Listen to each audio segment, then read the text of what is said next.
Bueno, buenos días a todos, todas las personas que nos acompañan el día de hoy. Bienvenidos al tercer conversatorio organizado por la Red Bioética UNESCO, dedicado a la bioética en la coyuntura latinoamericana. Un especial saludo a todos los miembros de la Red Bioética UNESCO, al capítulo argentino de la red. Recordemos que el propósito de este espacio es motivar el análisis de los problemas sociales, económicos, políticos y ambientales que impactan la salud en la vida en general y humana, en particular en todos los países de nuestra región. Hoy tenemos el gusto de tener como invitado especial al doctor Volney Garrafa, quien nos hablará de la coyuntura en Brasil, en su querido país, su perspectiva y de seguro esos desafíos que resultan para la bioética de su exposición. En adelante, pues voy a hacer la presentación de nuestro querido amigo Volney, su hoja de vida, que creo que vale la pena leerla, es, digamos, en detalle lo que ha sido su trayectoria de vida, y pues me voy a permitir, entonces, Volney, con tu permiso, leerla. Volney Garrafa es PhD, profesor titular emérito de la Universidad de Brasilia, Distrito Federal de Brasil, graduado en odontología por la Pontificia Universidad Católica de Porto Alegre, Brasil. Hizo un máster en estomatología y sanitología oral por la Facultad de Medicina de la Universidad de Sao Paulo. Doctor en ciencias por la Universidad Estadual Paulista en Brasil. Postdoctorado en bioética por la Universidad La Sapienza de Roma, Italia. Es profesor en dedicación exclusiva de la Universidad de Brasilia desde 1973 hasta hoy. Inicialmente en el Departamento de Biología Animal en el Instituto de Ciencias Biológicas y siguió en los departamentos de odontología y después de salud colectiva. Y finalmente, director del Centro Internacional de Bioética de Humanidades. Miembro efectivo del Consejo Universitario de la Universidad de Brasil y exmiembro del Consejo de Enseñanza, Investigación y Extensión Universitaria de la Universidad de Brasil.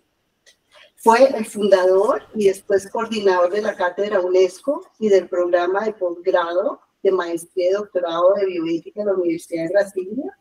Fue miembro del International Bioethics Committee de la UNESCO París en varios periodos, presidente del International Association of Education in Ethics en Pittsburgh, Estados Unidos, miembro actual del Consejo Científico de la Sociedad Internacional de Bioética, CIBE Gijón, España.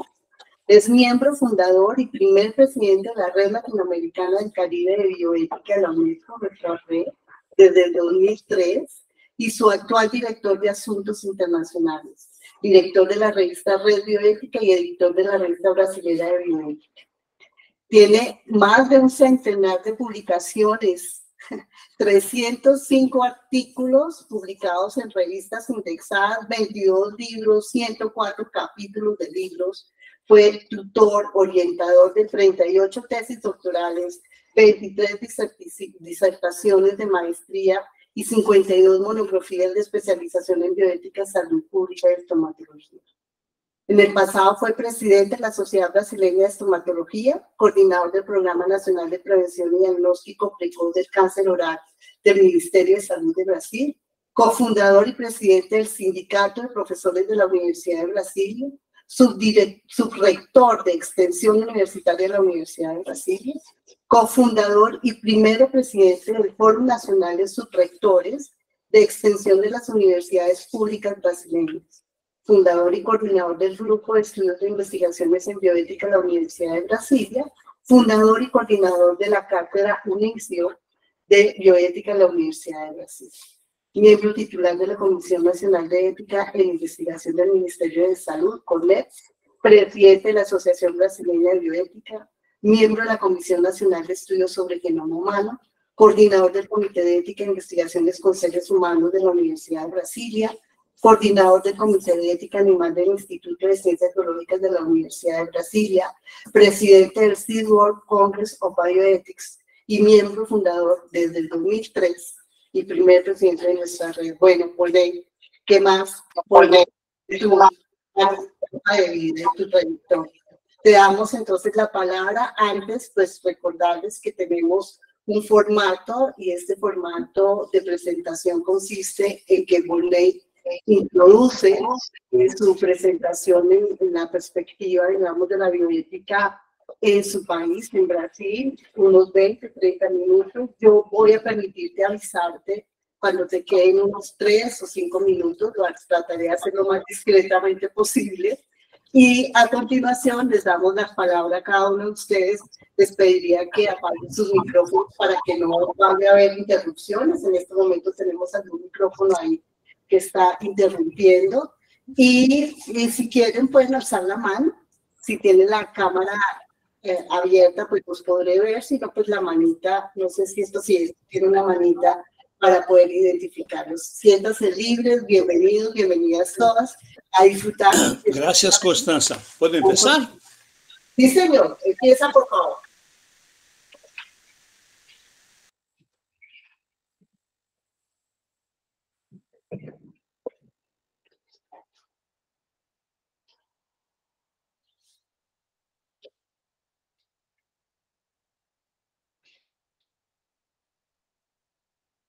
Ya puedes empezar, Borney. Creo que se congeló tu... Eso, ya. Empieza.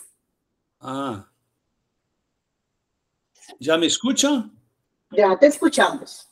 Yo creo que fue alguna cosa técnica, porque aquí mi computador está bien. Bueno, okay. Gracias, Constanza. Muchas gracias a todos. Gracias, Susana, por la invitación, la organización. Es un honor hablar a un grupo tan selecto de colegas. Pucha, gente ahí como Víctor, Saúl, Roland. Por Dios, gente muy importante. Bueno, mis amigos, pensé mucho en cómo hablar, cómo hacer eso de hablar de Brasil en este contexto de estas reuniones nuestras. Brasil es muy poco conocido, incluso aquí en Brasil. Entonces, y para ustedes, mismo amigos que son cultos, tienen informaciones, hay algunas cosas bien sorprendentes que creo que voy a decirles con respecto a la estructura actual de Brasil. En este momento pasamos por momentos muy difíciles políticos, como siempre en los países de Latinoamérica, pero tenemos un Congreso Nacional absolutamente conservador, más reaccionario. Y en octubre vamos a tener elecciones en todas las 5.600 municipalidades del país. Y creo que va a ser una cosa muy, muy, muy difícil. Entonces, para nuestro presidente Lula está muy difícil de gobernar con una amplia mayoría de oposición en el Congreso Nacional. Son tiempos difíciles. Nuestra red fue creada, empezamos a hablar de red, y la idea central de la red fue de Chema Cantur, José María Cantur, querido y fallecido amigo, en el Congreso Mundial de 2012 en Brasilia. Y después la fundamos en 3 de mayo de 2003 en una reunión en México, en Cancún. Y quedó muy claro, porque algunas personas aquí dicen, pero la red es muy politizada. La red sí es politizada. La red fue creada para ser politizada. Latinoamérica sufre presiones de todas las partes, principalmente de Estados Unidos, y tenemos que trabajar en la descolonización de toda esta región, del Atlántico Sur, a donde otros países creen que son los dueños de la región. Entonces yo voy a hablar aquí mucho en mi nombre. Estoy hablando en una reunión de la red, pero la responsabilidad de lo que voy a decir es mía porque algunas cosas son más duras que voy a decir, al respecto principalmente de lo que está ocurriendo en Palestina, la guerra de Ucrania, la intervención de Estados Unidos como gendarmes del mundo por todos los países. Entonces, esta responsabilidad es completamente mía. Voy a empezar, entonces. El término de referencia de esta reunión es que los conversatorios tendrán espacios de 2 horas de duración en que se puntualicen los principales ejes para análisis de problemas sociales, sanitarios, económicos, políticos y ambientales. O sea, es un tema muy amplio y es muy difícil de resumir. Y yo traté esta semana y pedí unas informaciones a Susana, me envió un documento precioso de la red, por supuesto, que yo leí ayer, Susana, el mensaje de la mesa ejecutiva en el Día Internacional de los Derechos Humanos del año pasado, ¿no? El compromiso de la red. aquellos compañeros y compañeras que todavía no comprendieron el reto, los objetivos, los propósitos centrales de la red, deben leer esto con calma, porque aquí es un lugar para este tipo de reflexión. Somos una entidad crítica contrahegemónica. Bueno,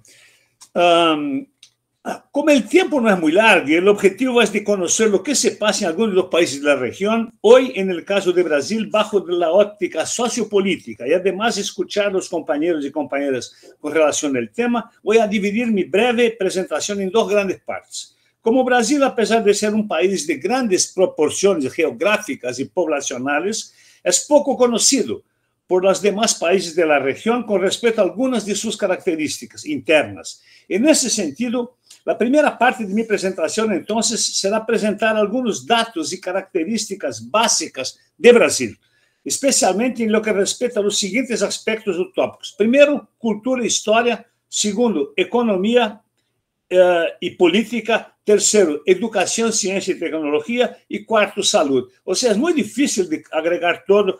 Yo traté de hacer un resumen. Y en la segunda parte voy a hablar de la situación actual de Brasil y sus relaciones con la situación política en la América Latina y en el mundo, hablando especialmente de las interferencias frecuentes, repetidas y cansativas de Estados Unidos en la región, como ahora están tratando de hacer una vez más en Venezuela, ¿no? Está muy claro. Yo no soy un admirador de Maduro, pero entre Maduro y tener el imperialismo estadounidense aquí en el Atlántico Sur, más una vez interfiriendo y haciendo contragobiernos en nuestros países, yo prefiero Maduro con todos sus errores y todas sus idiosincrasias. Creo que todos saben lo que significa la reserva de petróleo de Venezuela. Son 302 mil millones de barriles, más do que Arabia Saudita, casi más que Oriente Medio en el conjunto. Entonces, este es el interés, ese es el interés. O sea, el interés no es la democracia de Venezuela. ¿Por qué no se preocupan con la democracia interna de ellos? ¿Por qué no se preocupan con la democracia en Israel, donde este Netanyahu es un bárbaro genocida, ¿no? O lo que la OTAN y con ellos de apoyo están haciendo ahí con esa guerra tremenda que va a volver a traer guerras en Europa ahí por el nombre de la OTAN y otras cosas, que aquellos que estudian y que leen esos temas al fondo van a darse cuenta con mucha clareza, con facilidad, que lo que quiere Estados Unidos es poner misiles ahí en la frontera, expandiendo la frontera de OTAN y cerca de la Rusia. Es esto. O sea, quieren hacer ahora lo que la Unión Soviética trató de hacer en Cuba en los años 60. ¿Y cuál fue la respuesta de Estados Unidos? Entonces vamos a hablar en serio de estas cosas. Bueno, entonces voy a empezar con cultura e historia. La historia de la cultura brasileña es un proceso continuo de mestizaje cultural, basado en tres ejes centrales.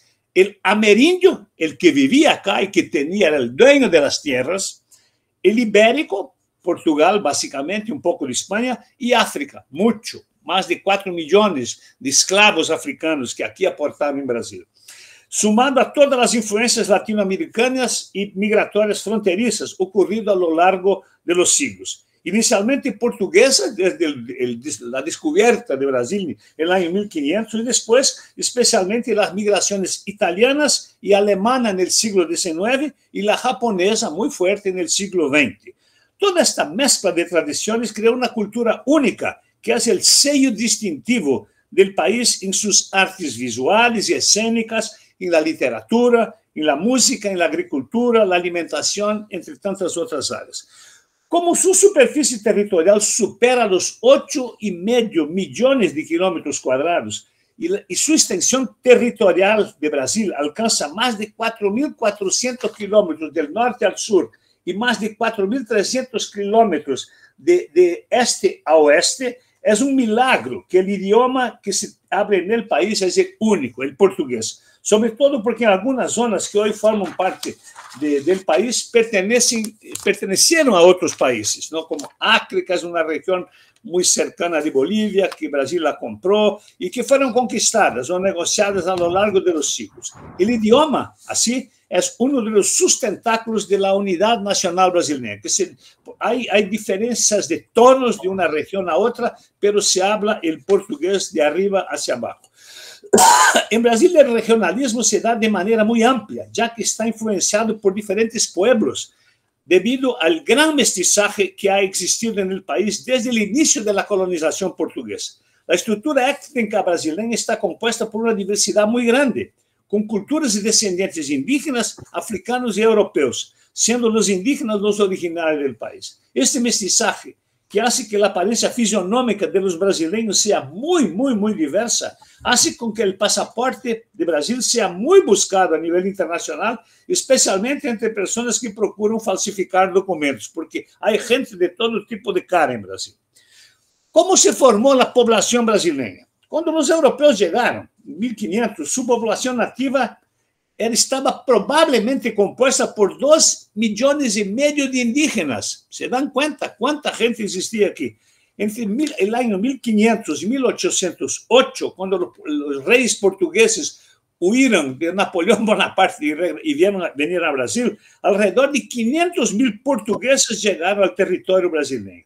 El Instituto Brasileño de Geografía y Estadística estimó que el número de colonos portugueses entre 700,000 entre los años 1500 y 1760. Con la excepción de un número desconocido de colonos que llegaron en el siglo XVII, durante los 30 años de dominio holandés. La Holanda estuvo en Pernambuco por 30 años y dejó una herencia cultural muy fuerte. Y Francia también estuvo en el estado de Maranhão, en el norte del país también, pero por menos tiempo. Portugal fue realmente la única fuente importante de colonos inmigrantes europeos, porque Francia y Holanda no dejaron aquí inmigrantes. Todavía a partir de mediados del siglo XVI y hasta 855, aproximadamente 4 millones de esclavos africanos fueron enviados a Brasil, la mayoría proveniente de la actual Angola, que tiene idioma también portugués. Entre el último cuarto del siglo XIX y la primera mitad del XX llegaron a Brasil más de 5 millones de inmigrantes. Al final del siglo XIX, Europa estaba un caos. La mayoría de estos inmigrantes eran portugueses o italianos, alrededor de 1,5 millones cada uno, seguidos por españoles, o sea, 1,5 millones de portugueses, 1,5 millones de italianos, 700,000 españoles, 250,000 alemanes y japoneses ya llegaron en el siglo XX y alcanzan alrededor de 1 millón. Árabes, más de 100,000, principalmente gente de lo que hoy es Siria y Líbano, con pasaporte en la época turco-otomano. Y también eslavos, principalmente de la actual Polonia, con pasaporte en la época ruso. Hoy día se estima que la migración japonesa es muy fuerte en Brasil, en el siglo XX. Así, una característica de la población brasileña es el mestizaje. Y atención a una otra cosa. Brasil fue colonizado predominantemente por hombres, varones, portugueses, que tendían a procrear con mujeres amerindias y africanas. En Brasil jamás existió una legislación que impidiera el mestizaje, que facilitaba el contacto sexual y amoroso entre personas de diferentes orígenes étnicos. Y esto ayudó a conformar, entonces, toda esa etnia tan amplia de Brasil. Desde el punto de vista étnico, entonces, la población brasileña quedó representada de la siguiente manera actualmente, por autoidentificación en el último censo de 2022. Mestizos, que son aquí llamamos en portugués de pardos, son 45%. Pero estos mestizos o pardos están aumentando mucho, disminuyendo mucho, está aumentando mucho a autoidentificación de negros, por el orgullo, el honor negro, que empieza a crecer muy fuertemente y muy oportunamente aquí en Brasil. Blancos son 43% en Brasil y negros solamente 11% en 2022. Pero en estos 2 años cambió mucho. Indígenas, 0,8%, o sea, solamente 1,600,000 indígenas tenemos, ¿no? Y amarillos, 0,4%. Actualmente, Año tras año, la autoidentificación de la etnia negra está aumentando significativamente, disminuyendo la categoría mestizo o pardo.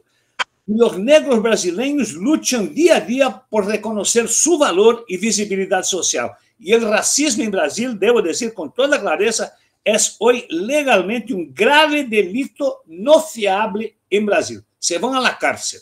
Estas gentes de equipos de fútbol que llegan aquí en Brasil imitando monos, se están quedando en la cárcel, porque aquí es un crimen no afianzable, ¿no?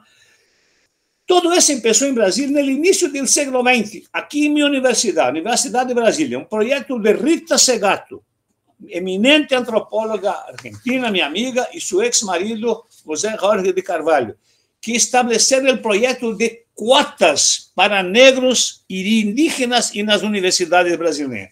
La Universidad de Brasilia, donde yo soy profesor hace 50 años, era una universidad blanca en los años 90. Hoy es una universidad mestiza, maravillosamente mestiza, muy negra. Y lo más sorprendente es que los índices de calidad de calificaciones de los nuevos estudiantes de ese nuevo perfil está igual o mejor lo anterior cuando eran solamente blancos. O sea, los negros están conquistando su espacio. Y Brasil empieza a poner también cuotas ahora también para escuelas públicas, para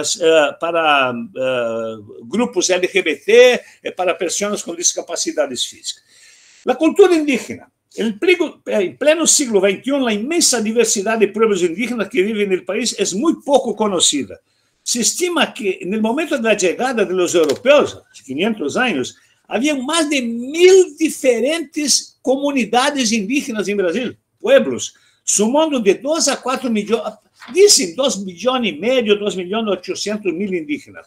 Actualmente encontramos 272 diferentes grupos indígenas en el territorio brasileño. ¿Se dan cuenta? 272 pueblos diferentes y que hablan 275 idiomas diversos. Y nuestras universidades están estudiando esos idiomas, ¿no?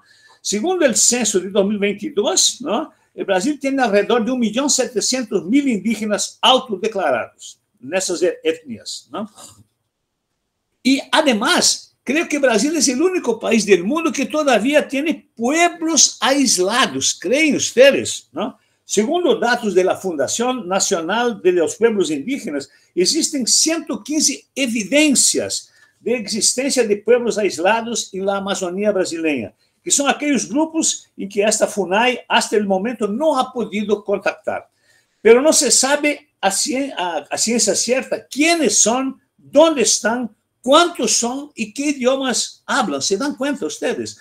Lo que se sabe es que la mayoría de estos referentes se ubican en tierras indígenas ya demarcadas y que ya están siendo, y que tienen algún grado de reconocimiento por parte de agencias nacionales, que ya se dan cuenta que hay alguna cosa ahí. Essa Fundação Nacional de Índio, FUNAI, é a instituição responsável pela política indigenista no Estado brasileiro e tem um organismo responsável exclusivamente de proteger as regiões que indicam aonde há estes grupos todavia sem contato.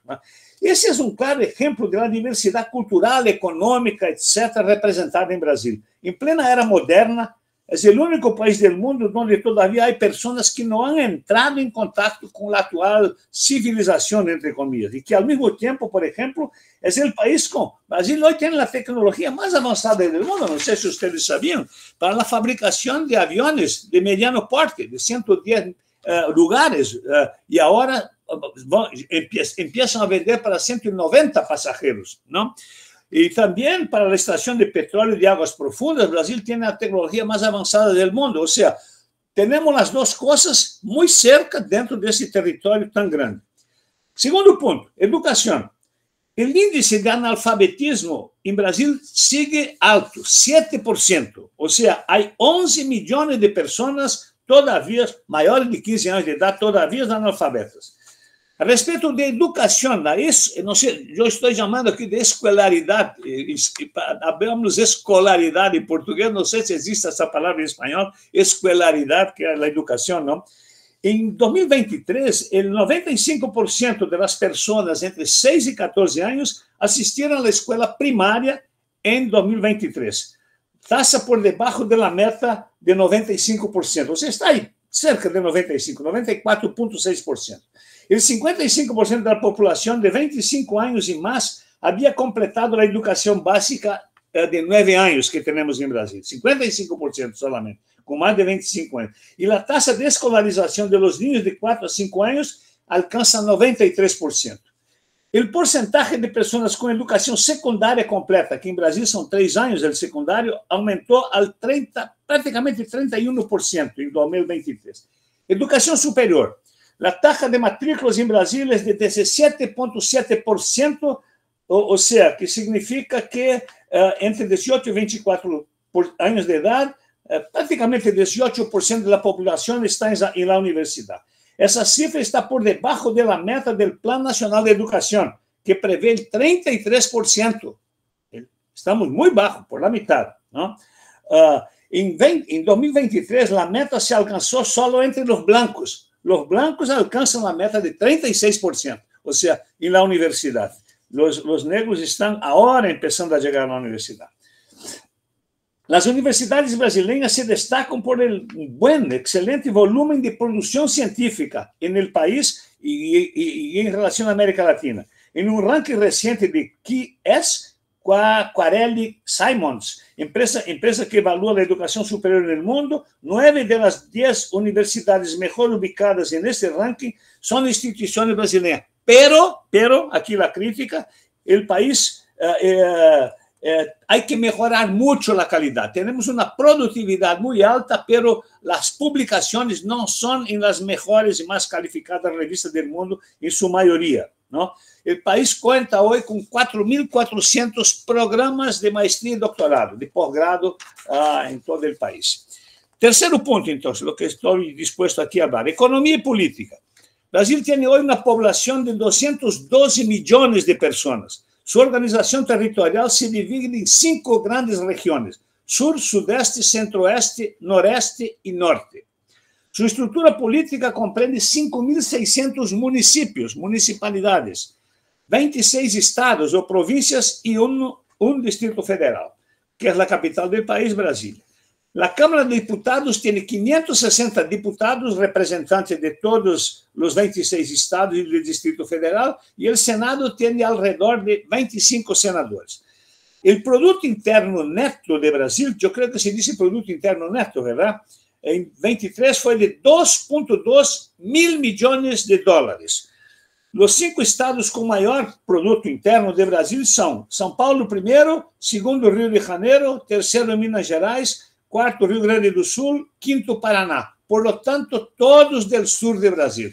El sur maravilla, que llamamos aquí, muy desarrollado, y el nordeste y el norte muy poco desarrollado. El nordeste empieza ahora a despertar por el turismo y por muchas empresas con industrialización muy interesante, principalmente con apoyo de China y otros países.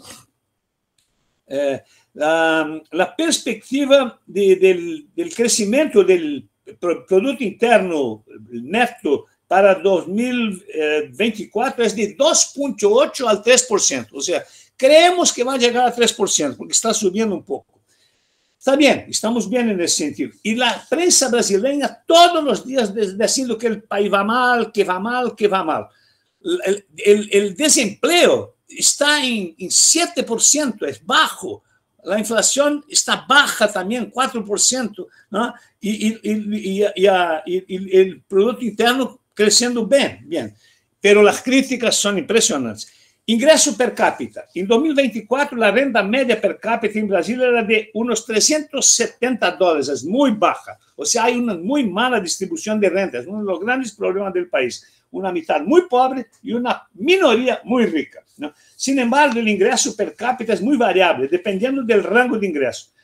El 10% de la población con mayores ingresos familiares por persona tenía un ingreso mensual promedio de $1.520, mientras los 40% de los de menor ingreso, $100. El 1% más rico de la población tiene un ingreso promedio de $4.200. El 1% más rico, un promedio de $4.200 mensuales, ¿no? Y los que significa 40 veces más que el ingreso de los 40% con las personas de ingreso más bajo. A inflação, eu já falei, não está ao redor de agora 4,5%. ¿No?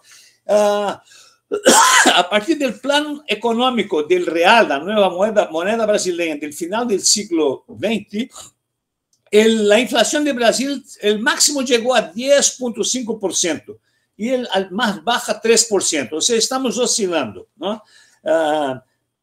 Em grande parte se devió atualmente, durante os anos do governo Lula, o PIB brasileiro cresceu em promédio 4% anual e a inflação está a cerca, por volta também, de 4% anual. Reservas internacionais. Creio que esse é um grande mérito do Brasil, especialmente do governo Lula. Brasil tem hoje uma reserva internacional de 360 mil milhões de dólares, ou seja, o Fundo Monetário Internacional não mete mais as patas aqui em Brasil para fregar-nos com suas cositas e com suas regras estúpidas que quebram os países obedecendo a ordens do Banco Central. Não? Partidos e sistema político. O número atual de partidos políticos em Brasil, imagine-se, esse é um dos problemas. Temos 29 partidos políticos. São partidos de alquiler, há dueños que vendem o partido, porque há um presupuesto muito forte para os partidos políticos, presupuesto público. ¿No? Os dois partidos maiores são o PMDB, o Partido do Movimento Democrático Brasileiro, que tem 2.100.000 membros afiliados, e o segundo é o PT, o Partido dos Trabalhadores, com 1.700.000 membros afiliados. ¿No?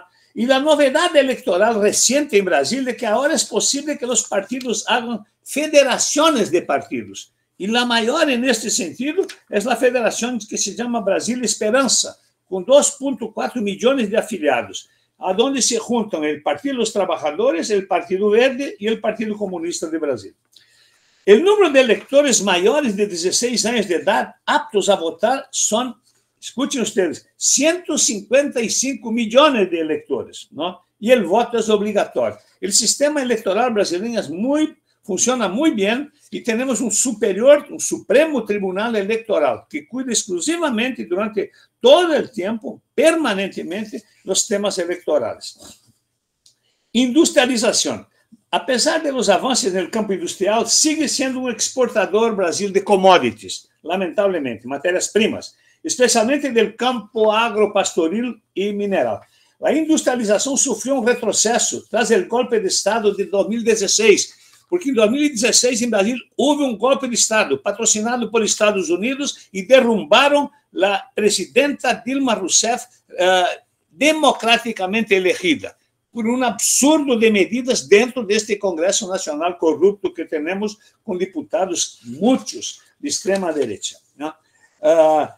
Esse golpe de Estado foi realmente está provado. O teléfono de Dilma, as conversações de Dilma com Lula estão todas gravadas e hoje são de domínio público aqui em Brasil, com todas as descobertas que se fizeram a respeito das gravações que Estados Unidos fazem em todos os países. Não? E por meio aqui em Brasil, esta tal de Operação Lava Jato, que vocês devem haver escutado, que levaram Lula absurdamente à cárcel, não? E o que é? Era um sistema de lawfare.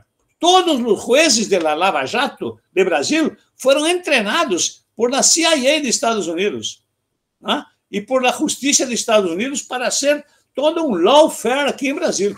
A mesma coisa que estão fazendo também em Equador, sabemos disso muito bem, e em outros países da Latinoamérica. Assim, o Brasil tem largas áreas tecnológicas de vanguardia, como a aviação, as energias limpas, a extração de petróleo, mas outras são bastante elementares, requerem um maior equilíbrio entre as diferentes regiões do país. Nos últimos anos, a região noroeste, uma das mais pobres, ha começado a despertar através do turismo e também da instalação de plantas industriais de vanguardia. E isso é muito importante, né? Porque a votação, Lula ganhou a eleição com os votos do Nordeste. Em estado de Bahia, por exemplo, Lula teve 5 milhões de votos em adelante de Bolsonaro. Pero em São Paulo, Lula teve 5 milhões ao revés. Paraná, pior ainda, pior todavia. Paraná, Santa Catarina, Rio Grande do Sul e São Paulo. es el horror reaccionario de Brasil, el sur maravilla. El sur rico es reaccionario hasta el extremo, principalmente Santa Catarina y Paraná. Una desgracia para el país. China ha sido un importante socio inversor en Brasil, que bajo Lula busca escapar del unilateralismo estadounidense de los últimos años. El acercamiento con China, India, Sudáfrica y Rusia puso Brasil en la creación de los BRICS. Y esta es prueba de esto. Y que está funcionando. Y cuya presidente es Dilma Rousseff, y que vive en China hoy día. La reunión del G20 de este año será en la Amazonía. China va a estar. Va a ser muy importante por los créditos de carbono. Y Lula va a tener, el presidente de China va a quedarse 2 días aquí hablando con Lula.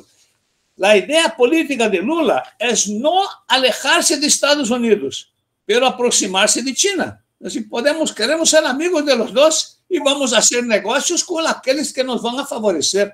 Porque Estados Unidos jamás ayudó a Latinoamérica, porque no pasa el conocimiento, el dominio de ciencia y tecnología.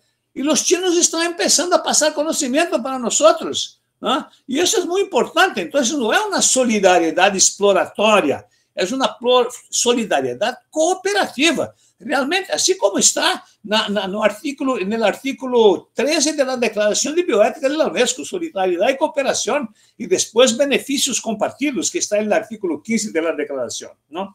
Bueno, ahí te quedan 5 minutos. 5 minutos. Bueno, entonces yo voy a terminar con salud, ¿no? Brasil tuvo un movimiento, el último punto, salud. Brasil tuvo un movimiento muy fuerte de salud en los años 70 y 80. Yo tuve el honor de ser parte de ese grupo. Saúl conoce mucha gente, Roland conoce mucha gente de este grupo, también Víctor conoce, ¿no? Como inspiración del movimiento de la reforma sanitaria italiana, organizamos la reforma sanitaria, la idea de reforma sanitaria brasileña. En los años 70, fundamos en 76 el Centro Brasileño de Estudios de Salud, el CEBES, que tiene la revista Salud en Debate hasta hoy, ¿no? Y en 79 la Abrasco, Asociación Brasileña de Salud Colectiva. Las dos tienen una relación muy próxima con la ALAMES, Asociación Latinoamericana de Medicina Social.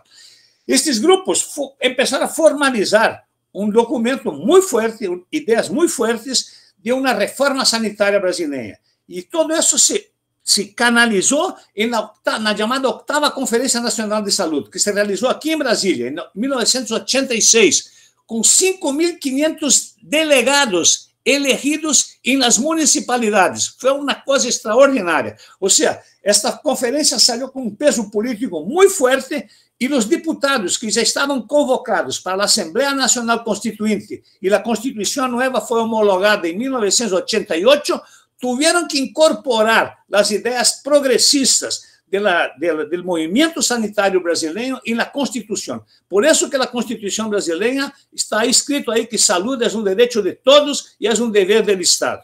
2 años después de la llamada Constitución Ciudadana de Brasil, de 88, 3 años, 91, el Congreso Nacional homologó la Ley Orgánica de Salud, a donde se creó el Sistema Único de Salud.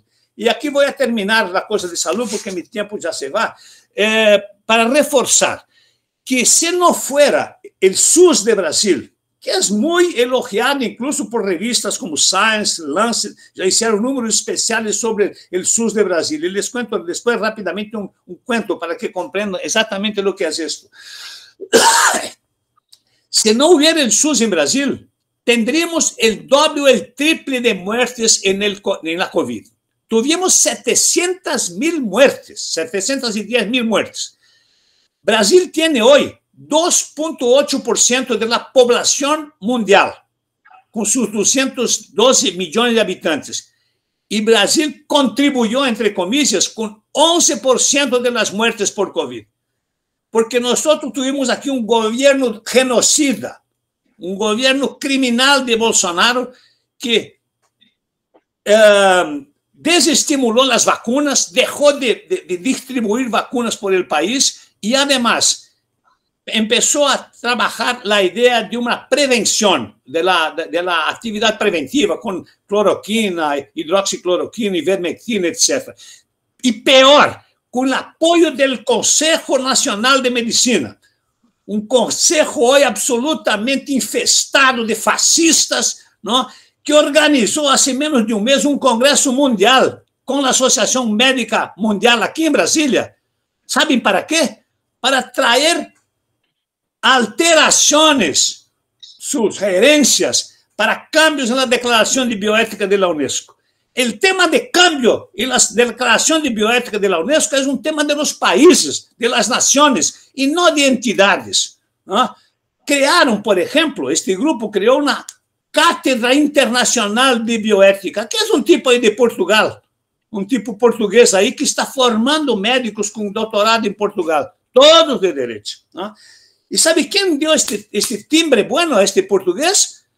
La Cátedra UNESCO de Bioética, Susana, de este viejo ahí de Haifa, del judío ahí de Israel, ¿no? Empezó a dar, no, Cátedra Internacional, las personas estaban con tarjetas, ya soy de la Cátedra Internacional, que no tiene autoridad para eso, ¿no? Y no tiene ni autoridad, tampoco autoridad moral, ¿no? Entonces, el contenido de la Declaración Universal de Bioética y Derechos Humanos de la UNESCO es de los países, de las 191 naciones que votaron su contenido extremadamente discutido y llevado a efecto. Muy bien. Quiero terminar para hablar de un cuento muy rápido para que ustedes comprendan la importancia del Sistema Único de Salud de Brasil y termino. Tenía más algunas cosas que yo escribí, pero no voy a hablar. Tuvimos una muchacha que vino a hacer un doctorado en cotutela, Universidad de París 9 con la Universidad de Brasilia. Esta muchacha colombiana estaba en París y vino a quedarse un año aquí en Brasilia. Estaba aquí una semana, se quebró el pie en un pasillo en la universidad a las 4 de la tarde. Se quedó desesperada. Yo no sabía de esto. Los muchachos la pusieron en un coche y la llevaron al hospital central aquí de Brasilia, el hospital distrito, hospital de base. Es el hospital terciario de referencia de la red pública. Esto fue a las 4:30 de la tarde. A las 7:30, esta muchacha estaba en su casa, ya radiografada, con yeso, medicación, etcétera, etcétera. El otro día llegó asustadísima, muy asustada a procurarme. Profesor, yo no tengo cómo pagar esto. Y yo le dije, no, ¿vas a pagar o qué? Aquí tú no tienes que pagar. ¿Cómo que no tengo que pagar? No, aquí la salud es pública y salud es un derecho tuyo, mismo que tú estás como estudiante de la universidad. Esta muchacha, en la clase, la primera clase que tuvimos en un seminario, ella dijo las siguientes palabras a mis otros estudiantes. Ustedes brasileños, que son, y Brasil es un país conservador, no se dan cuenta de la isla sanitaria progresista que ustedes tienen aquí en este país. Entonces, realmente, el Sistema Único de Salud de Brasil salva miles y miles de vidas todos los días. La muchacha que trabaja aquí en mi casa conmigo hace 25 años, atende todo ahí. Y yo tantas veces, yo operé mi cáncer en São Paulo, en un hospital público, ¿no? Entonces, estas cosas quisiera yo decir. Ahora, yo apunté aquí 2 o 3 cosas, pero eso vamos a dejar para la discusión, ¿no? ¿Por qué hablé tan duramente de la cuestión de Palestina y de Israel? Claro que no es cuestión de decir que Hamas estaba correcto cuando mató 1.200 personas, no es esto. La cuestión es que tenemos que hacer una construcción de paz, que estamos luchando tanto por esto, ¿no? Esta es la cuestión central, ¿no? Y para que tenga paz en el Oriente Mediano, cosa que Estados Unidos no tiene interés, porque va a ir buscar petróleo. Recuerden ustedes de la época de Bush, lo que hicieron con Irak, ¿no? Con Saddam Hussein, no había hecho nada, no había armas químicas, es mentira, pero se apoderaron de todo el petróleo, después en Siria, después en Libia, y así adelante, ¿no? Entonces, lo que es necesario para el Oriente Medio es un país palestino, Palestina con su autonomía, como Israel. Esa es la cosa. Es un obvio ululante, es un obvio, ¿no? Y la cosa de Rusia. Claro que Rusia no va a permitir llevar la OTAN hasta sus fronteras para meter en misiles a 200 kilómetros de Moscú, ¿no? Como la Unión Soviética trató de hacer en 1960 en Cuba, y que los americanos ahí decían que iban a poner una bomba atómica ahí en el mundo, no sé qué, ¿te se recuerdan? Yo me recuerdo de eso muy bien. Fue cuando Fidel Castro estaba empezando. ¿no? Y los rusos, Khrushchev, tuvo que retirar los misiles que estaban poniendo ahí a 200 millas de Estados Unidos, de Miami. Entonces, esa es la cuestión central. Es solamente Estados Unidos sacar sus patas de Europa y de esa tal de OTAN. ¿Ah? Y peor, entonces nosotros en Latinoamérica tenemos que comprender esto. Quieren tomar cuenta ahora, porque China está entrando en Latinoamérica, como ya entró en África, y están entrando con grandes plantas industriales, con inversión, ¿no? Y trabajando muy bien. Y no es un país de guerra. China hasta hoy no es un país de... Fue lá en la antigüedad, a 3, 4 mil años atrás, 2 mil años atrás, pero no ahora. Y tiene prueba de esto, ¿no? Los americanos quieren tomar el Atlántico Sur como si fuera su casa. Y termino leyendo, fui procurar esto, termino leyendo rápidamente lo que significa doctrina Monroe. Ustedes ya escucharon hablar de lo que significa doctrina Monroe. Monroe fue un presidente americano del siglo XIX, 1823, que su objetivo principal era impedir la interferencia europea en los asuntos internos del continente de América del Norte, de ellos, ¿no? Apoyar la independencia de las colonias europeas y expandir Estados Unidos. La doctrina Monroe defendía la imposición de prácticas culturales americanas, de ellos, norteamericanas, a los pueblos indígenas, o sea, colonizaron los pueblos indígenas, ¿no? Y aquellos que estaban fuera de la frontera de Estados Unidos. Más adelante, Hayes, en los años 80 del siglo XIX, interpretó la doctrina Monroe como una forma de declarar América Central y el Caribe una región de influencia exclusiva de Estados Unidos, ¿no? Entonces, expandieron su territorio mucho. Y ahora, y eso lo procuré en Wikipedia, y está ahí. El imperialismo norteamericano surgió en el siglo XIX con base en ideas de superioridad, misión divina y civilizatoria, militarismo y la búsqueda de ampliar sus áreas de influencia. Y quieren expandir esa doctrina Monroe para Latinoamérica, ¿no? La interveniencia que hicieron en Argentina en la época de las Malvinas, ¿no?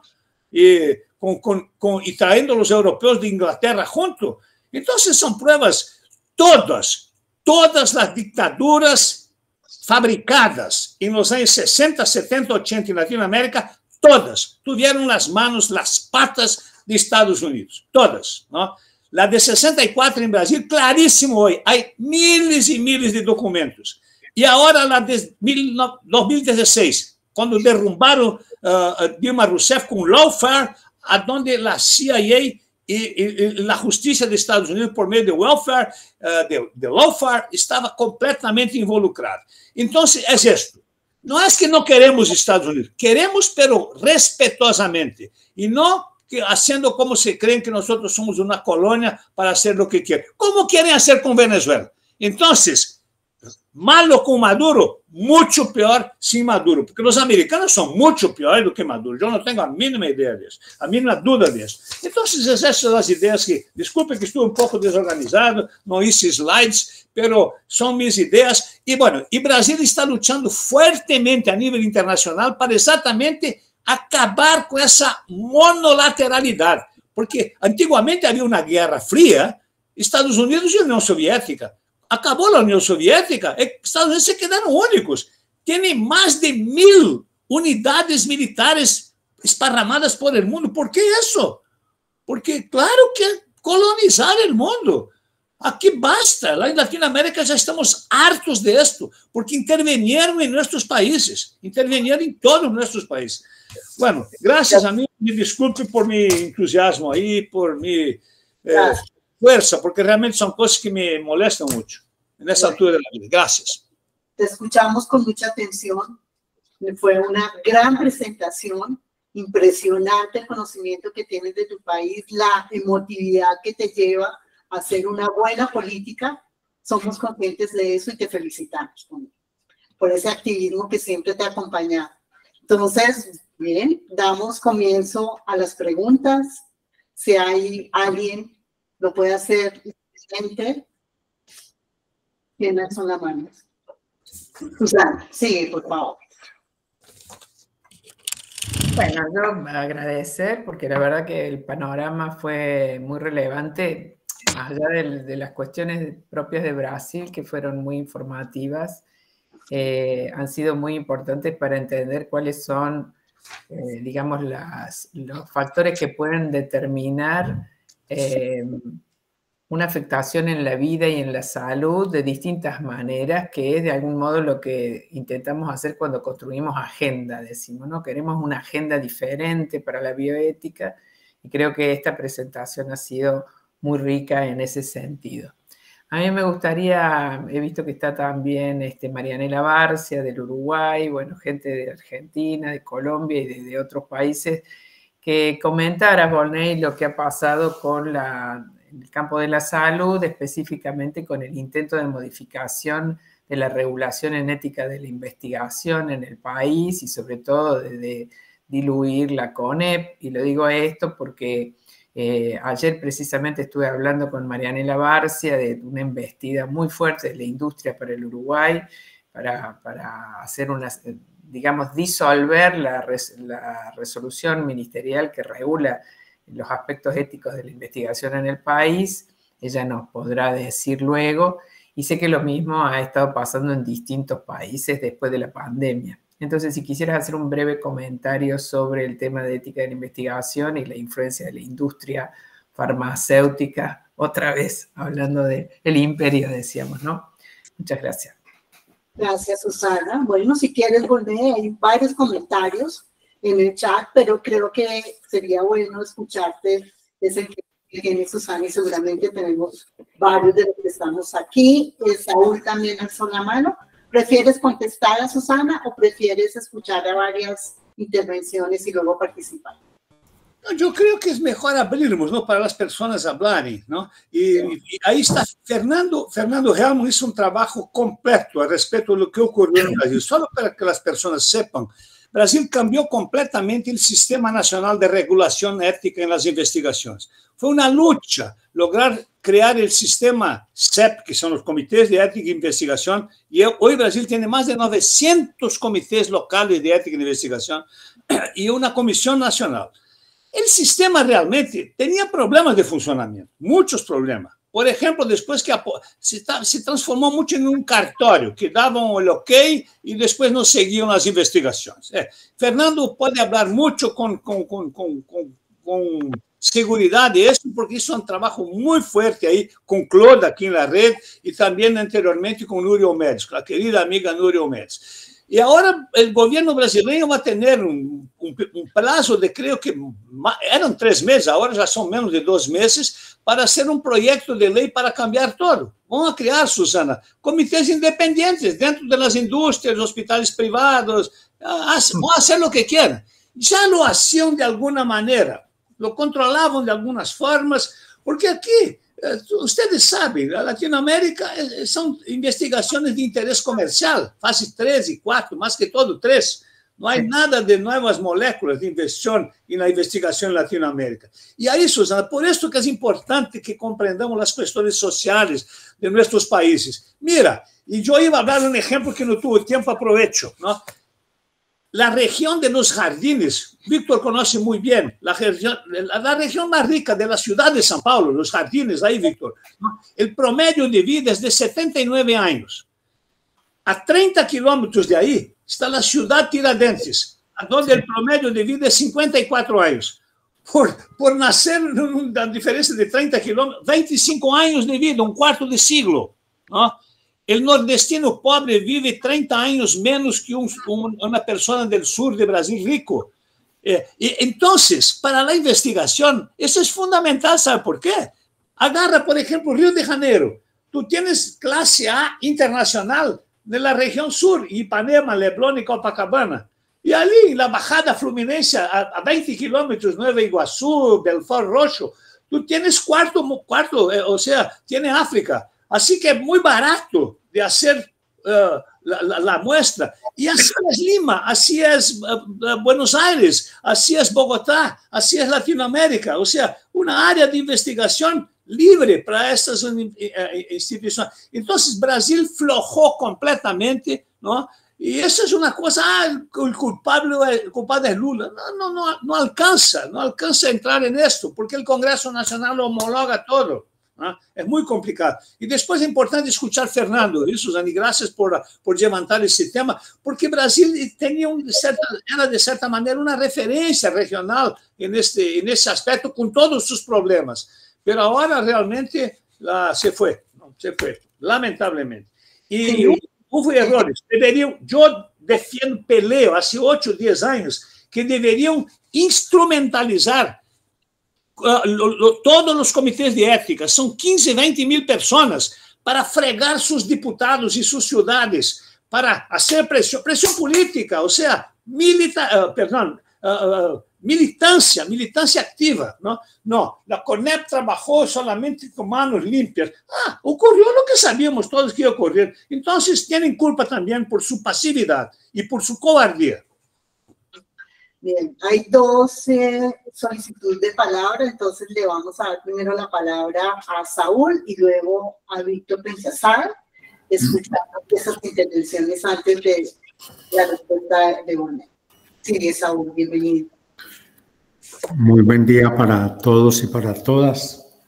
Muchas gracias, Borney, no solo por tu vibrante presentación de hoy, sino por tu vida de compromiso con la igualdad, la dignidad y la paz y la salud en tu país y en el mundo. Muchas gracias. Creo que nos has dado una radiografía muy importante y realista, mirando las luces y sombras de la situación brasilera y llamándonos la atención sobre temas tan sensibles e importantes de la realidad mundial. Yo únicamente voy a hacer un comentario y porque quiero oír mucho tu opinión, Borney, y la de los demás compañeros y compañeras de la red. Yo pienso que como red debemos tener mucho como nuestra bandera la defensa de la vida y la paz.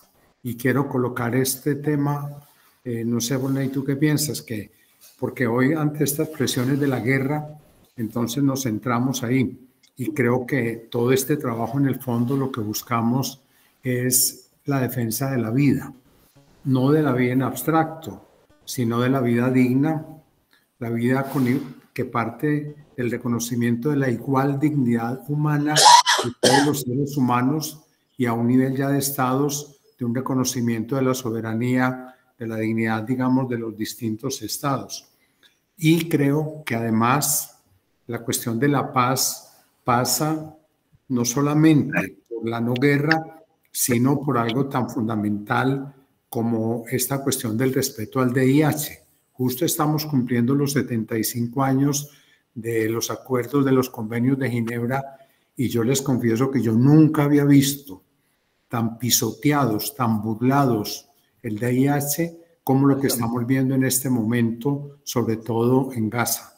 Yo realmente, toda guerra es cruel y yo que he estado pues tan cerca de tratar de entender esta barbaridad colombiana, pero esto que está pasando allá me parece que está superando con creces cualquier desconocimiento de raíz de esa conquista de la humanidad de plantear unos mínimos para la guerra, porque no podemos ser ingenuos en la defensa de la paz, pero sí tenemos que tener unos puntos, unas líneas rojas absolutamente impasables. Y eso en parte es lo que ha tratado de hacer el derecho internacional humanitario.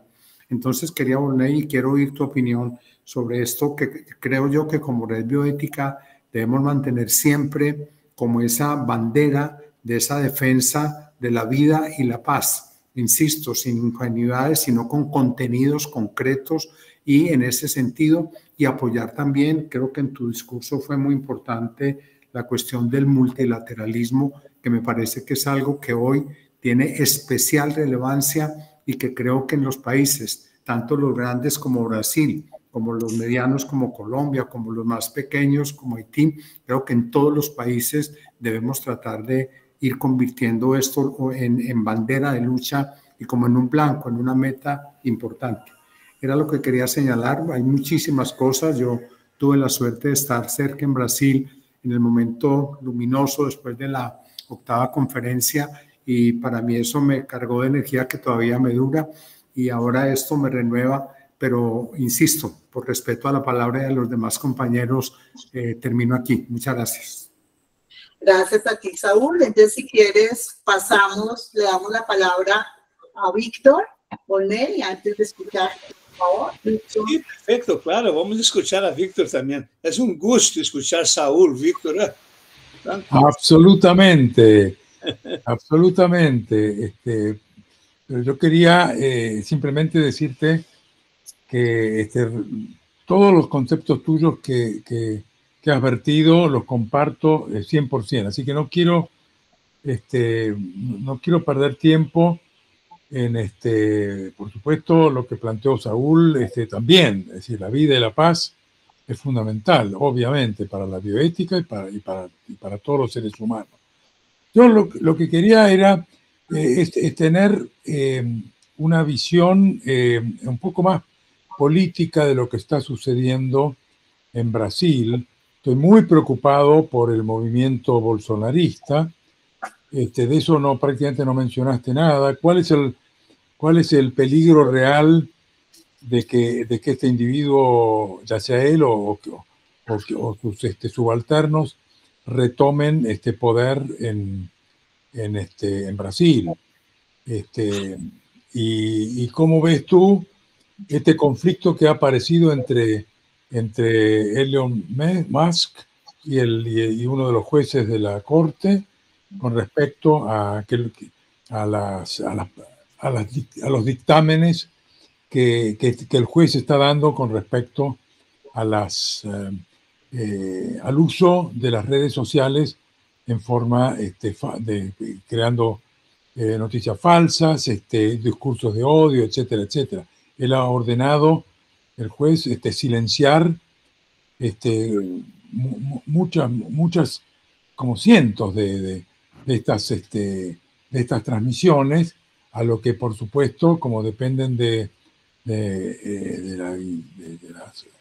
la X, del Twitter, Elon Musk está como diciendo que no, que de ninguna manera, que este juez está en contra de la libertad de prensa, en fin, todos estos conflictos que por ahí a nosotros que estamos afuera, una pequeña síntesis de lo que está pasando y sobre todo de los peligros que tú ves en las próximas elecciones municipales y sobre todo para la renovación de las presidenciales. Gracias, Víctor. Volney. Sí. Mira, Saúl, tú tienes absoluta razón y va un poco en lo que Víctor ahí levantó. No es que hay una salida, pero el mundo tiene que reconstruir una multilateralidad. Reconstruir es fundamental, porque ahora empieza un nuevo peligro, que aquí en Brasil, porque Brasil duplica con es un país muy multifacetado, ¿no? La elección para alcalde de São Paulo tiene un candidato ahora que empezó con 2%, ya está con 20%. Si es posible, es la izquierda de Bolsonaro. Bolsonaro empezó apoyándolo y ahora están rompidos los hijos. Y ahora, yo escuché ayer muy atentamente uno de los cientistas políticos más importantes de Brasil, universitario, analizando los discursos, por ejemplo, de Steve Bannon en Estados Unidos. Steve Bannon no es de derecha, es un ideólogo de la ruptura de todo, de destrucción. Yo quiero destruir mis enemigos. Entonces no les importa ganar la elección, quieren destruir todo para hacer lo que quieren. No importa lo que quieren, ¿no? No es que Elon Musk está en esto, ¿no? Pero el Tribunal Superior de Brasil de Justicia está teniendo una posición muy firme, muy fuerte, ¿no? Porque y ahora empiezan esos grupos de derecha a tratar quieren hacer un impeachment del ministro del Supremo Tribunal. ¿Qué les parece?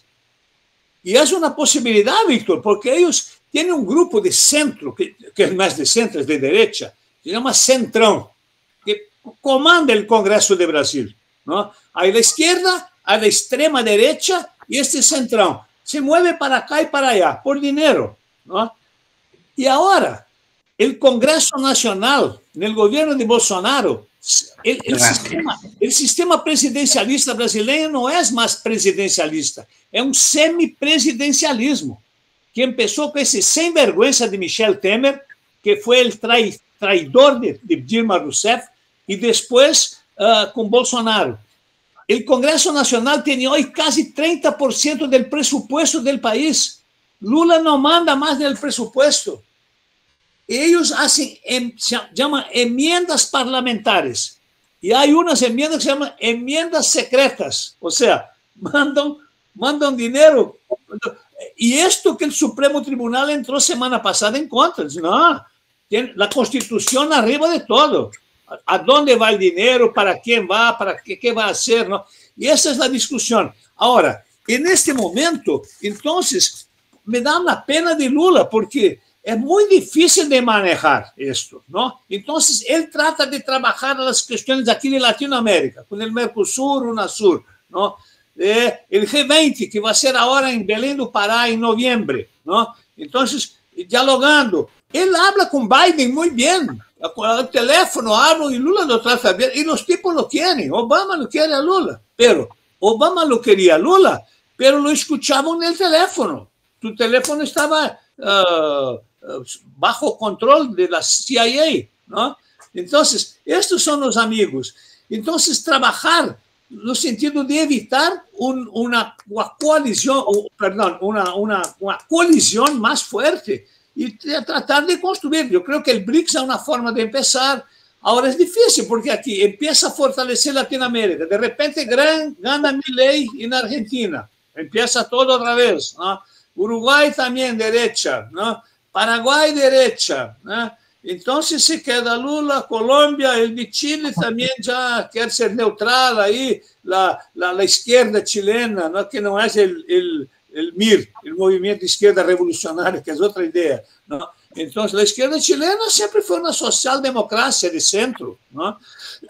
Entonces yo creo que en ese momento hay cuestiones internacionales muy delicadas. El mundo está cambiando muy rápidamente. Y esos locos, como ese Steve Bannon, este que es candidato a alcalde, ese alcalde de São Paulo, ahora la policía está descubriendo.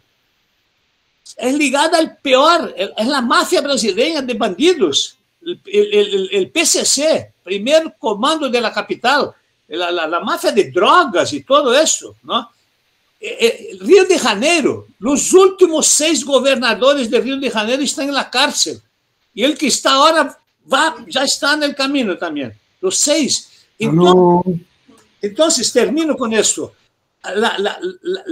Los bandidos, o sea, la marginalidad entró en la política, amigos. La marginalidad entró en la política. Tienen voto, tienen representación, ¿no? Aquí los bandidos están comprando gasolineras, empresas, etc. Es muy complicado, es muy complicado. Entonces, negociar las cosas, ¿no? Y a nivel internacional, y esa cosa es internacional, ¿no? Miren Europa cómo está, ¿no? La derecha europea y en Estados Unidos esa elección, ¿no? Entonces, es un momento que tenemos que refletir. Entonces, la intervención de ustedes dos es muy importante. Y Brasil, como es multifacetado este país, se puede perceber perfectamente esas cosas. Víctor, para terminar, en Florianópolis tiene un candidato a vereador. Vereador es el representante local ahí, ¿no? ¿Sabe cómo es su nombre? Milei Floripa. Milei Floripa. Hizo la barba como la de Milei y es candidato y va a ganar. ¿Te das cuenta? O sea, son los Bolsonaros, se duplican por ahí. Y es así. Y la gente le gusta. Las redes sociales, caro Saúl, cambiaron mucho esta cosa. Entonces, nosotros todavía no manejamos a comprender exactamente cómo eso está. Y es lo que tú dijiste, Saúl. Entonces, hay cosas que, por ejemplo, Naciones Unidas está decidiendo que eran inimaginables, ¿no? Estos silencios inimaginables de los organismos internacionales. La UNESCO, Susana, que era un órgano de resistencia, se fue, amiga. La Organización Mundial de la Salud está en las manos de las empresas. Bill Gates entra com 14% do presupuesto da OMS, a Rockefeller 13%. Como vamos a mandar nisto? Não? Bill Gates está metido aqui em Brasil com Big Data para toda a saúde do Brasil, para ser empresas de medicamentos, etc. E nossos companheiros trabalhando para ele. Muito difícil, muito difícil. Então, hay varias participaciones en mensajes de esta llamada. Yo creo que vale la pena compartirlos. Antes de escuchar a Susana que pidió la palabra, está Javier Plax, si te encuentras con nosotros, si quisieras contarnos tu intervención en el chat, y también está Claude Vergés, si quieren hablar alguno de los dos.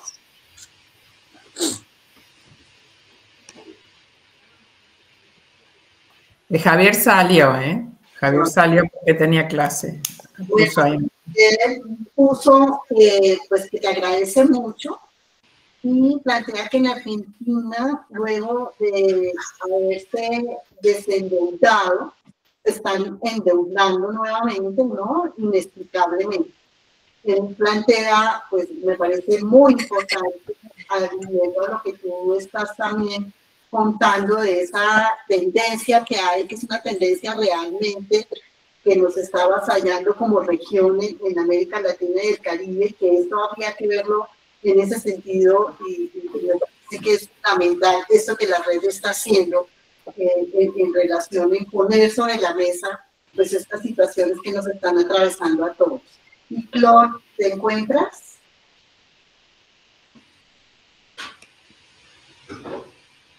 Sí, sigue Claude, por favor.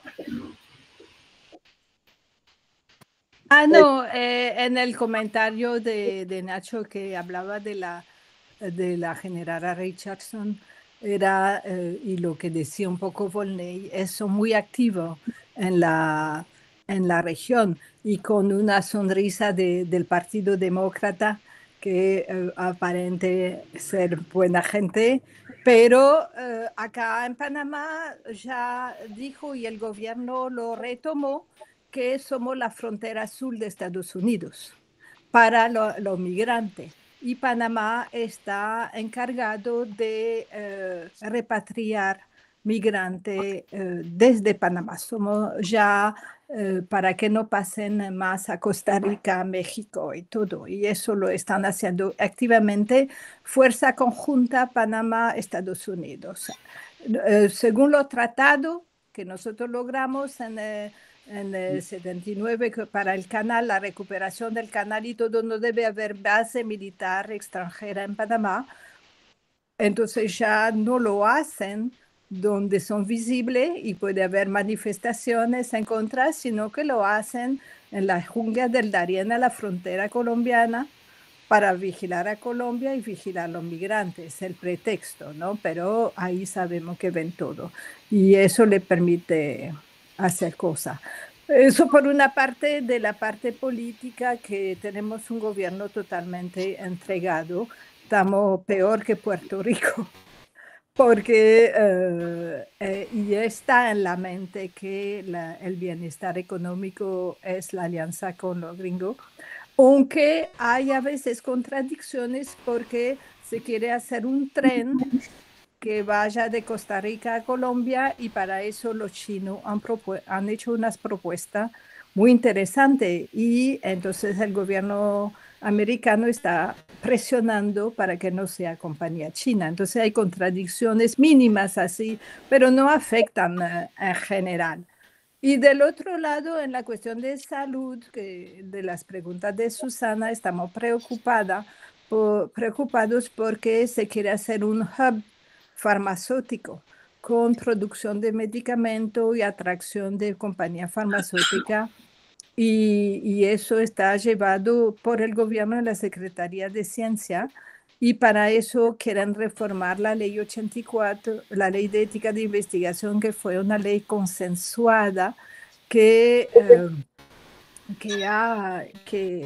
es muy protectora de los derechos de los participantes. Y uno de los argumentos y ayer casualmente tuve una reunión y tuve que pararme porque no pude aguantar, porque estaban diciendo que si EMEA o FDA aprueba, no vale la pena probar acá. Entonces esto no puede ser porque yo le dije, no tenemos las condiciones de Europa ni de Estados Unidos y nosotros sí tenemos que defender que no estamos en contra que se produzcan medicamentos, pero no a costo de los derechos de las personas.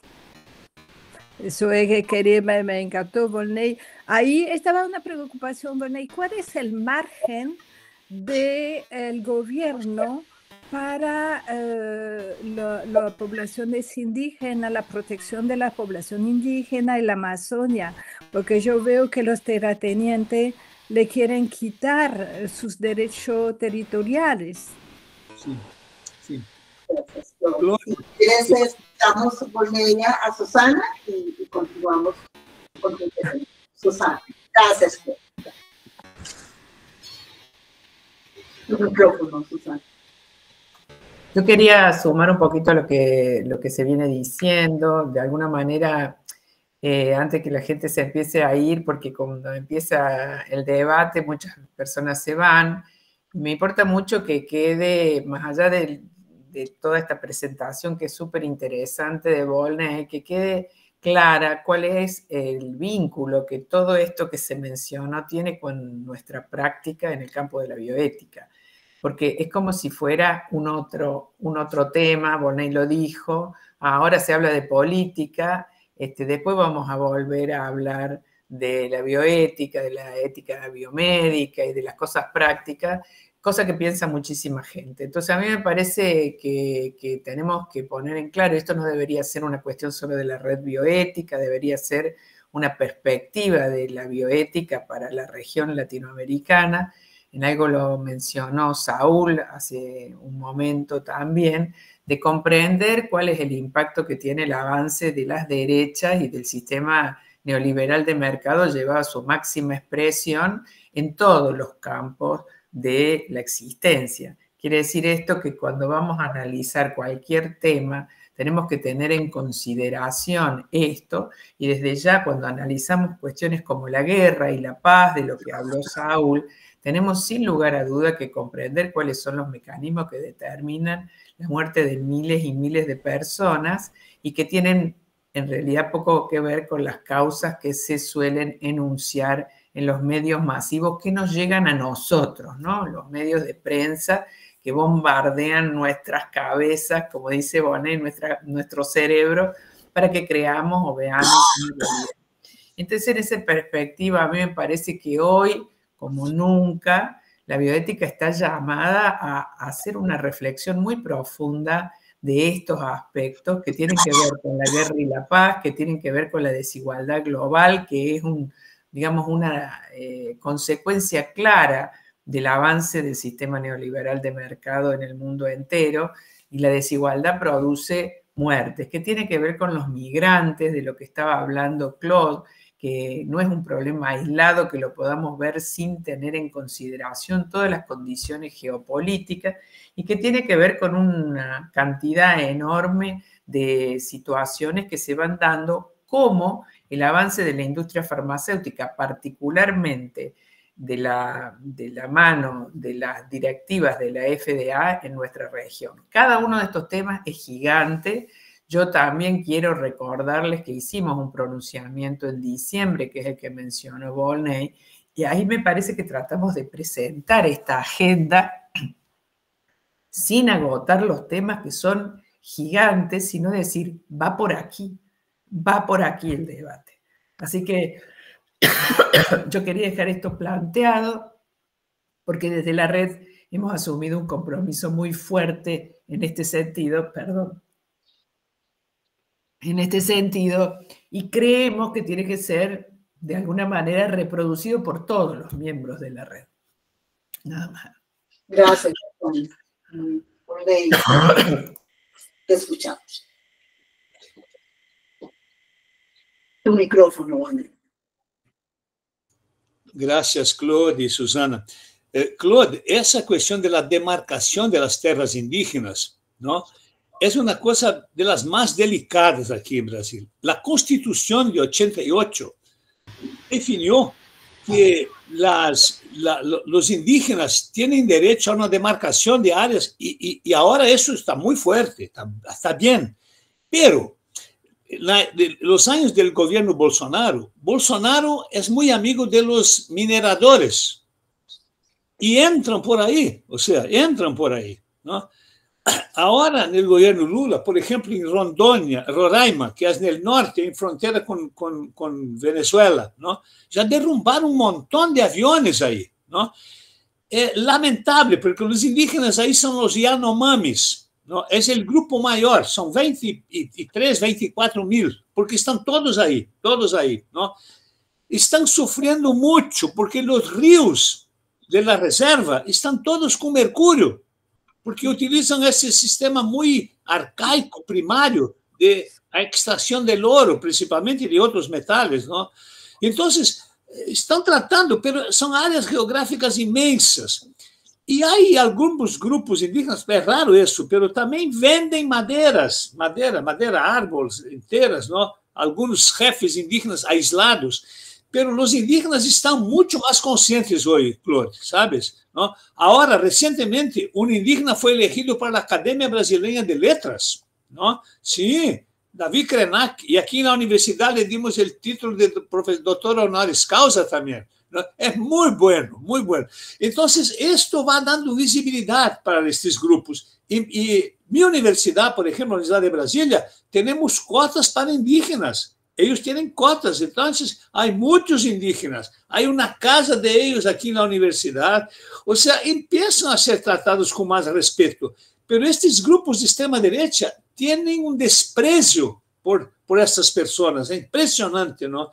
Entonces el control es muy difícil, y obviamente que los países, mismo Estados Unidos, están entrando en la Amazonía. ¿No? ¿Para qué? Con nuevos metales para control de chips y de teléfonos, esas cosas todas. Y eso está en las áreas indígenas son muy ricas, porque son áreas inexplotadas, áreas que jamás alguien estuvo ahí, ¿no?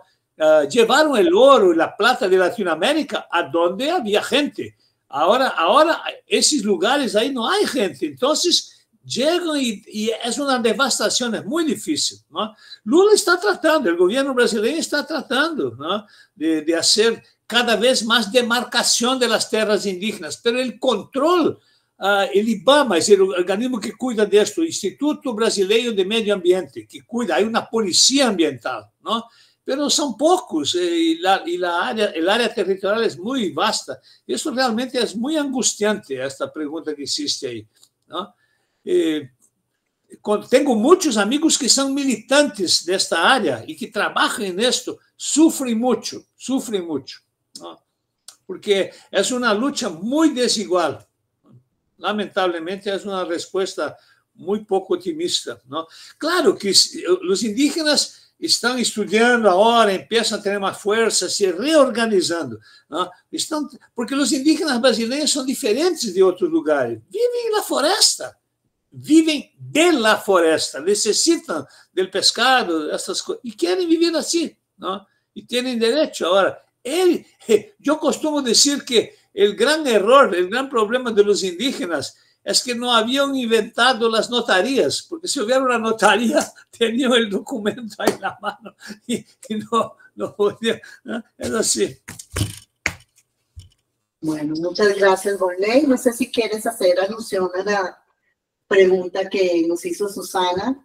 Y quiero antes pues recordar un poco que la agenda social que hemos ido posicionando con nuestros congresos internacionales de la red bioética, pues tiene resonancia. Y tiene resonancia, entre otras cosas, porque saben claramente todos estos intereses económicos que nuestra red tiene una posición muy clara y muy crítica frente a lo que está sucediendo con el mercado. Me parece que eso dice algo, ¿no? Y dice algo también en todos los países, seguramente cada uno lo podremos evidenciar, y es cómo aliviar todo lo que se logró con estos consensos. Tú lo dijiste muy bien, Volney, y Susana también lo comenta a propósito de la Declaración de Bioética y Derechos Humanos, que es muy, muy llamativo lo que está sucediendo, ¿no? Con toda esta regulación que habíamos logrado en algún momento de nuestros países con este tema de la investigación. Entonces me parece que es fundamental, si lo podemos escuchar al respecto. Fernando alzó la mano, si quieres complementar o ayudarnos con esta idea fabuloso que también Volney te pidió que lo hicieras. Fernando. Sí, muchas gracias, Constanza. Quería, primero de todo, parabenizar a Volney por la claridad que hace pensar en nuestro país. Bueno, decir que nosotros, por la primera vez, tenemos un ministerio de los pueblos originarios, de los pueblos indígenas. Entonces, esta es una gran diferencia, por ejemplo, que con todos los gobiernos anteriores. Pero es cierto que no hay tanta plata para este ministerio, pero hay un movimiento grande. La primera que quería compartir un poco sobre esa cuestión del Comité de Investigación en Brasil. Nosotros tenemos un gran problema que es, no se hizo una evaluación hasta ahora y cambiaron con una nueva ley que propicia mucho más la pesquisa biomédica, la investigación farmacéutica, con gran apoyo de la Big Pharma en Brasil. Investiron en las campañas, donaron dinero cuando podían para los diputados, y ahora, y después que no podían, invitarlos a ir a los Estados Unidos, y ahora tienen una regulación que es complicada porque pusieron junto todas las ciencias sociales, todas las investigaciones de los seres humanos. Hoy nosotros tenemos un sistema en Brasil cartorial que hace solo que es un cheque en blanco, y los investigadores hacen lo que quieren y no hay un acompañamiento de ellos. Por ejemplo, yo hice una denuncia de un gran hospital del sur de Brasil, de Volney lo conoce, este hospital, y tardó un año para nosotros. Tenemos una conversa con la CONET. Eso que escribí correos y correos, y cómo conseguí hablar con ellos, porque fui invitado para hablar en una conferencia online de la Sociedad de Japón, organizado por la Sociedad Brasileña de Bioética con la Sociedad de Japón, pero quien me convidó fue el Japón, porque tenía personas de Brasil, un gran bioeticista de Brasil que trabaja mucho con bioética de la Declaración de Helsinki. Bueno, pero me invitaron los japoneses. Y tenía la persona que era de la CONEP en la mesa, y yo escribí en el chat en inglés para que todos lo sepan que había hecho una denunciación que hasta ahora no había. Bueno, 3 días después había la conversa. Pero la gente trabaja sin plata, hacen trabajo voluntario, pero en la realidad los voluntarios son los representantes del participante de investigación, porque los otros tienen su carrera, tienen que dar para participar.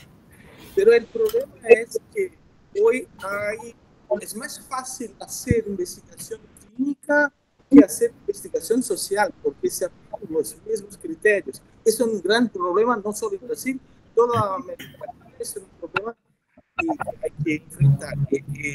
Digo que las personas más críticas del sistema brasileño, por seguro, hicieron la formación en bioética e investigación de la red UNESCO. Eso estoy seguro.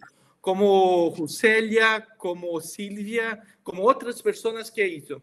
Y por eso, Volney, sería muy interesante si consiguiéramos junto al Ministerio de la Salud un apoyo para resgatar los cursos de bioética de la red de UNESCO, para hacer la diferencia en la región y también en los países que hablan portugués. Y tenemos apoyo también. Bueno, estamos trabajando en la red, haciendo cartas. Susana ha hecho y publicó, ahora terminó una otra que enviemos también a las contribuciones a la Declaración de Helsinki, pero sabemos que hay que hacer más, porque la ética de investigación en América Latina está mala, sobre todo porque está con la OPS, la pago, y esto es un gran problema. La chica que está a la frente, vosotros la conocen, es una persona que publica para el doble estándar. Hay un artículo de ella, ahora no recuerdo el nombre de ella, pero que es de Perú, ¿sí? Carla Sainz. Haciendo un artículo sobre investigación en emergencia en los países en desarrollo. Y que dice que hay que tener un estándar local para hacer eso. Bueno, entonces repiten lo mismo desde hace 30 años, 40 años, lo mismo problema, el doble estándar, pero son ellos que ahora están patrocinando, por ejemplo, todos los países. Y por eso nosotros tenemos en cuanto a red latinoamericana este compromiso muy grande de continuar con los cursos, como ahora están haciendo en Paraguay, pero tenemos que ver una forma de resgatar esos cursos de bioética, clínica social y ética de investigación. Y quizá aprovechar la oportunidad que hay un bioeticista Berge, y quizá un apoyo para la red, para resgatar eso.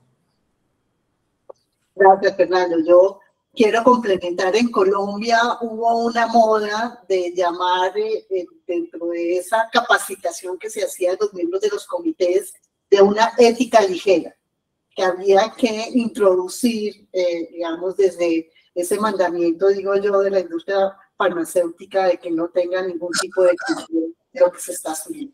Volney, entonces te escuchamos ya para cerrar este conversatorio que creo que ha sido maravilloso. Hemos podido participar, hemos podido escucharte, escucharlos a los demás que están muy interesados en lo que tú nos vienes a compartir. Sigue, Volney, por favor.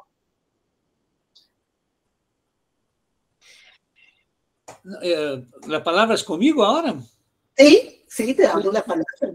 No, lo que Fernando habló tiene absoluta razón todo eso, ¿no? Sería extraordinario.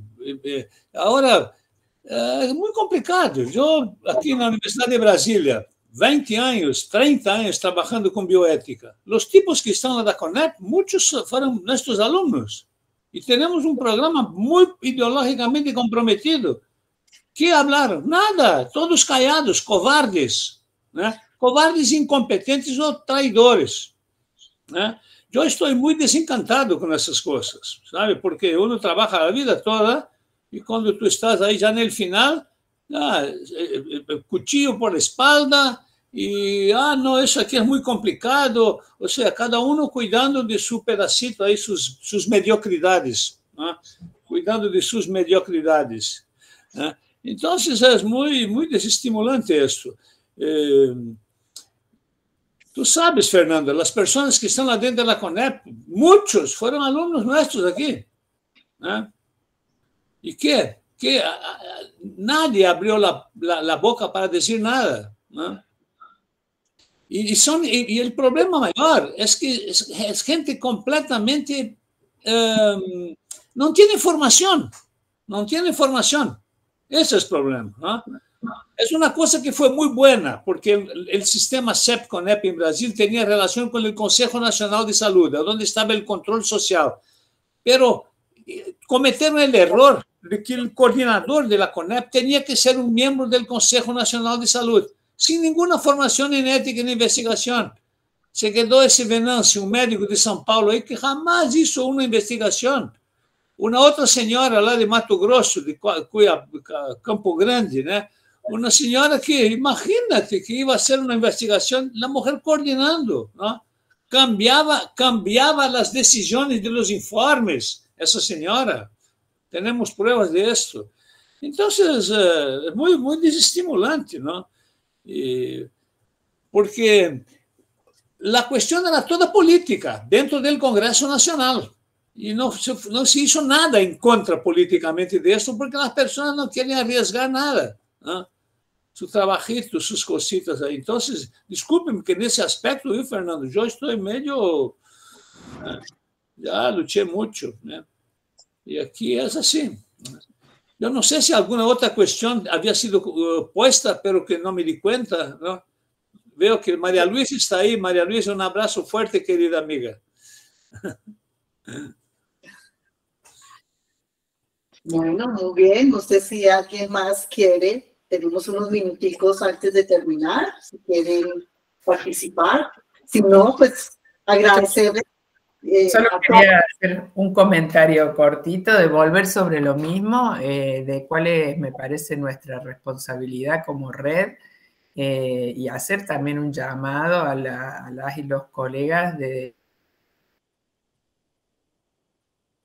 decir que, bueno, porque evidentemente lo otro conduce a lo que acaba de decir Volney, ¿no? A personas que están cuidando su pequeño lugar, su pequeña posición, sea académica o de lo que sea, sin ningún compromiso, pero queremos dejar en claro que eso no cambia en nada en la realidad de la vida y de la salud de los demás. O sea, están trabajando para sí mismos. Y muchas otras personas están haciéndolo porque tienen intereses financieros. Y eso o sea, reciben dinero de alguna fuente en contra de la cual no quieren hablar. Y entonces esto está generando también digamos, un clima de silencio que es muy preocupante. Incluso un clima de silencio, uno a veces piensa que es por ignorancia, que es porque falta de comprensión de la complejidad de los problemas, pero es lo que acaba de decir Fernando, cuando ve a los legisladores que han recibido dinero, es puro lobby político, y reciben dinero para aprobar leyes que van en contra de la seguridad y el bienestar de las personas. Esto es lo que está pasando y creo que nuestra tarea tiene que ver con denunciarlo, con ponerlo sobre la mesa, pero para eso no tenemos que ser la mesa ejecutiva y un grupo de personas muy chiquitos, sino todos y todas los miembros de la red, leer los documentos, difundirlos esos documentos y promover estas reflexiones a todos los niveles, ¿no? Esto es lo que quería decir, sumando un poco a lo que ya dijo Volney, que es, bueno, cómo se liga, ¿no? Todo esto que hemos dicho con la tarea en bioética, ese compromiso. Así que esto era lo que quería agregar al final. Gracias, Volney, de nuevo.